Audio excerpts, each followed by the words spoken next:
voto, vereador Fiuza. Obrigado, senhora presidente, senhoras e senhores vereadores. Primeiramente, parabenizar meu colega vereador Bortola pela proposição deste projeto de lei.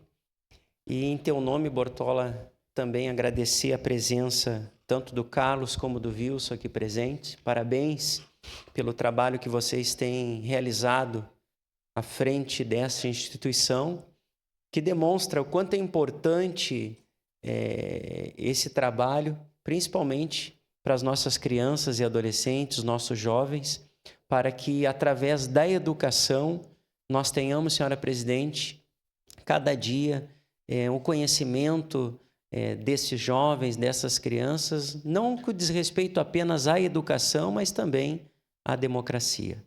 Então, mais uma vez, gostaria então de parabenizar o vereador Bortola e estaremos, no momento oportuno, votando favorável a este projeto de utilidade pública da Educalitá. Obrigado, senhora presidente.